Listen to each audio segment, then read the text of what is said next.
दोस्तों, भारत का इतिहास बहुत ही पुराना रहा है और भारतवर्ष के इतिहास में न जाने कितने ऐसे रहस्य छुपे हुए हैं जो आज तक पूरी तरह से उजागर नहीं हो सका है। भारत का इतिहास कई क्षेत्रों में फैला हुआ है और हमारा ये इतिहास काफी रोचक भी माना जाता है क्योंकि हमारे देश में ऐसी बहुत सी पौराणिक एवं प्राचीन कथाएं हैं जो हमारे देश को और भी रोचक बनाती हैं। भारतीय इतिहास इतना पुराना है कि शायद ही किसी और देश का इतिहास इतना पुराना हो। तो आज हम आपको एक ऐसे रहस्यमय मंदिर के बारे में बताने वाले हैं जो भारतीय इतिहास में बहुत ही पुराना एवं पौराणिक रूप में जाना जाता है। उड़ीसा राज्य के पुरी में जहां भगवान श्री कृष्ण, सुभद्रा और बलराम जी का भव्य मंदिर स्थित है, वहां से कुछ ही किलोमीटर दूर भगवान सूर्य का कोणार्क मंदिर स्थित है। ये मंदिर पुरी में समुद्र तट से बस कुछ ही दूर पर स्थित है। ऐसा कहा जाता है कि जब समंदर के बीचों बीच से कोई जहाज गुजरती थी तो इस मंदिर के गुरुत्वाकर्षण के माध्यम से वो जहाज किनारे की ओर अपने आप ही खींची चली जाती थी। इसकी इस कलात्मकता को देख सभी लोग मंत्रमुग्ध हो जाते थे और आज भी इसकी पौराणिक बनावट को देख लोग आश्चर्यचकित हो जाते हैं कि आखिर इतने भव्य मंदिर का निर्माण उस समय के साधन अभाव में किस प्रकार किया गया होगा। ऐसे ही बहुत सी बातें हैं जो इस मंदिर को रहस्यमय और ऐतिहासिक रूप देती हैं। तो आज हम इस वीडियो के माध्यम से आपको इसी मंदिर से जुड़े रोचक जानकारियां प्रदान करने वाले हैं। यदि आप भी इस मंदिर से जुड़ी हुई रहस्यमय और पौराणिक इतिहास के बारे में जानना चाहते हैं तो आप हमारे इस वीडियो में अंत तक बने रहें। दोस्तों, भगवान जगन्नाथ का मंदिर उड़ीसा राज्य के पुरी नामक स्थान पर स्थित है। भगवान जगन्नाथ के मंदिर से लगभग 40 किलोमीटर दूर कोणार्क का सूर्य मंदिर स्थित है। चंद्रभागा नदी के किनारे स्थित कोणार्क नामक स्थान में भगवान सूर्य का यह पौराणिक और रहस्यमय मंदिर स्थित है। इस स्थान पर देश विदेश से टूरिस्ट आते रहते हैं और ये टूरिस्ट के लिए पर्यटन का एक केंद्र बन चुका है। वैसे तो हमारे देश में बहुत सारे पर्यटन स्थल है, लेकिन उन्हीं पर्यटन स्थलों में से एक कोणार्क का सूर्य मंदिर भी अपना महत्वपूर्ण स्थान बनाए हुए है। यूनेस्को ने कोणार्क के सूर्य मंदिर को 1984 में विश्व धरोहर का दर्जा भी प्रदान कर चुका है। इस मंदिर की भावना को आप यहाँ निर्मित कलाकृतियों से समझ सकते हैं। कोणार्क के स्थानीय लोग इस मंदिर को बिरांची नारायण के नाम से भी पुकारते हैं। इस रहस्यमय मंदिर को देखने के लिए पर्यटकों की एक बहुत बड़ी संख्या प्रतिदिन यहाँ मौजूद होती है। जब कभी भी परंपरा और रीति रिवाज या इतिहास की बात आती है तो भारत का हर धार्मिक मंदिर लोगों को अपनी ओर आकर्षित करता है। लेकिन अब सवाल ये उठता है कि इस रहस्यमय मंदिर का नाम कोणार्क सूर्य मंदिर क्यों पड़ा। इसके पीछे कई रहस्यमय कहानी हो सकती है। कोणार्क शब्द दो शब्दों के मिलने से बना है। कोण शब्द का यदि हम हिंदी अर्थ निकालने की कोशिश करें तो इसका अर्थ कोना या किनारा निकलता है। वही अगर हम अर्क शब्द का हिंदी अर्थ निकालें तो सूर्य शब्द की उत्पत्ति होती है और इन दोनों शब्दों को यदि हम जोड़ दें तो हमें सूर्य का कोना वाक्य मिल जाता है और हम इसी मंदिर को कोणार्क के नाम से जानते हैं। इससे ये साफ हो जाता है कि इस मंदिर का नाम इसी तर्क वितर्क से रखा गया होगा। दोस्तों, पौराणिक इतिहास के तर्ज पर यह पता चलता है कि कोणार्क का सूर्य मंदिर लगभग 13वीं शताब्दी के मध्य में बनवाया गया होगा। इस मंदिर की कलात्मक भव्यता और इंजीनियरिंग को देख ये लगता है कि ये अपने समय में सबसे निपुणता के ज्ञान से निर्माण किया गया होगा। पौराणिक कथाओं के अनुसार गंगवंश के एक महान शासक राजा नरसिंहदेव प्रथम ने इस मंदिर को लगभग अपने शासनकाल के दौरान 1243 से 1255 ईस्वी के बीच में इसके निर्माण कार्य को शुरू करवाया होगा।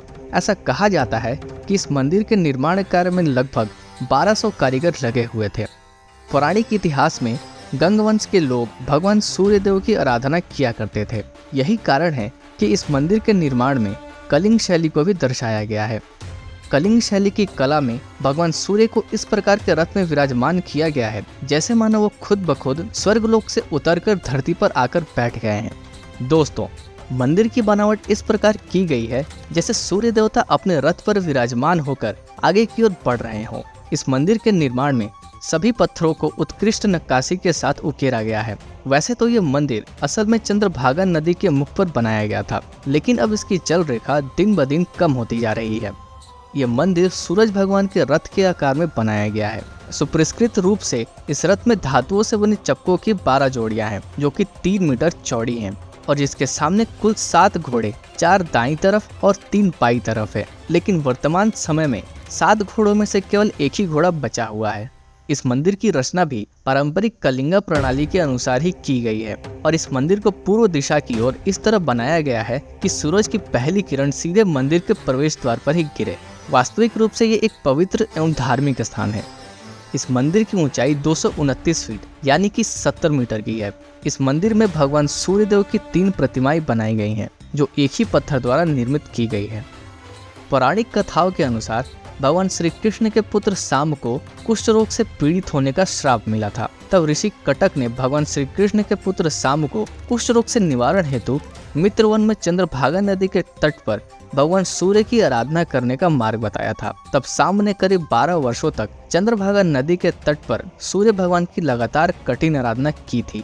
फिर भगवान सूर्य शाम के तप से प्रसन्न हो जाते हैं और उनको कुष्ठ रोग से मुक्ति दे देते हैं। तभी से कहा जाता है कि शाम ने चंद्रभागा नदी के गर्भ में कोणार्क के सूर्य मंदिर का निर्माण कराया था। यह मंदिर पूरी तरह से भगवान सूर्य को समर्पित किया गया है। कुछ दंत कथाओं के अनुसार कोणार्क के सूर्य मंदिर के शीर्ष पर एक चुंबकीय पत्थर रखा हुआ था और कहा जाता है कि उस चुंबकीय पत्थर का इतना प्रभाव था कि समुद्र में गुजरने वाली प्रत्येक पानी का जहाज इस मंदिर की ओर अपने आप ही खींची चली आती थी। इस वजह से प्रत्येक पानी की जहाजों को भारी नुकसान उठाना पड़ता था और वो अक्सर अपने रास्ते से भटक जाया करते थे। पौराणिक कथाओं के अनुसार कहा जाता है कि जो भी समुद्री नावक अपने जहाज को लेकर मंदिर के रास्ते से होकर गुजरते थे तो उनका चुंबकीय दिशा सूचक यंत्र अपनी दिशा को सही नहीं बता पाता था और वो दिशाहीन हो जाते थे। इसीलिए कहा जाता है कि कुछ पुर्तगाली नाविकों ने इस पत्थर को निकालकर अपने साथ लेकर चले गए थे। मगर अन्य कथाओं के अनुसार कहा जाता है कि ये पत्थर मंदिर के शीर्ष पर इसलिए रखा गया था कि ये चारों दीवारों को सही से केंद्रित करके इनका बैलेंस बनाए रखने के लिए सहायता करता था। चुंबकीय पत्थर को निकलवाने से कहा जाता है कि इस मंदिर का संतुलन खराब हो गया और वो धीरे धीरे ध्वस्त होने लगे थे। यदि इतिहास की माने तो यहाँ कभी भी चुंबकीय पत्थर का कोई भी अस्तित्व नहीं था और ऐसी घटनाओं का जिक्र भी इतिहास में मौजूद नहीं है। दोस्तों, कहा जाता है कि जब कोणार्क मंदिर का निर्माण किया गया था तब ये समुद्र के तट से बिल्कुल समीप हुआ करता था। स्थानीय लोगों के कहे अनुसार यह मंदिर नकारात्मक ऊर्जा से मुक्ति दिलाने में भी प्रसिद्ध हुआ करता था। कोणार्क मंदिर के मूर्तियों में भी कामुकता को बहुत ही खूबसूरती एवं कलात्मक ढंग से दर्शाया गया है। आज के समय में कोणार्क मंदिर को देखने के लिए देश विदेशों से पर्यटक आते रहते हैं और इसकी ऐतिहासिक कहानियों एवं रहस्यमयी जानकारियों को समझने के लिए काफी रुचि भी दिखाते हैं। कोणार्क मंदिर से सूर्य अस्त और उदय देखने का कुछ अलग ही मजा होता है और लोग यहाँ पर इस समय काल पर पूजा आराधना भी करने के लिए मौजूद होते हैं। दोस्तों, हमारे भारत देश को ऐतिहासिक और पौराणिक गाथाओं के रूप में जाना जाता है। आज हमारे देश में बहुत सी ऐतिहासिक चीज मौजूद हैं जो अपने आप में ही एक मिसाल पेश करती हैं। आज हमारे देश के प्रत्येक नागरिक को अपने देश के ऊपर गर्व होना चाहिए कि वो उस देश में जन्मा है जहाँ पर पहले ही बहुत सारी ऐसी पौराणिक और रहस्यमयी ऐतिहासिक घटनाएं हो चुकी हैं और अपने आप में ही पूरी दुनिया के लिए आश्चर्य से भरी हुई है।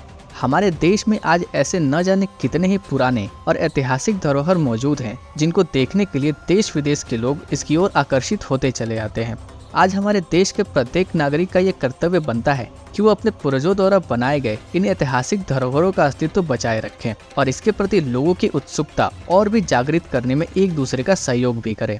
तो दोस्तों, यदि आपको हमारे द्वारा बनाया गया ये वीडियो रोचक और रहस्यमयी लगा तो आप इसे अपने दोस्तों और अपने जानने वाले सभी लोगों के साथ अवश्य साझा करें। धन्यवाद।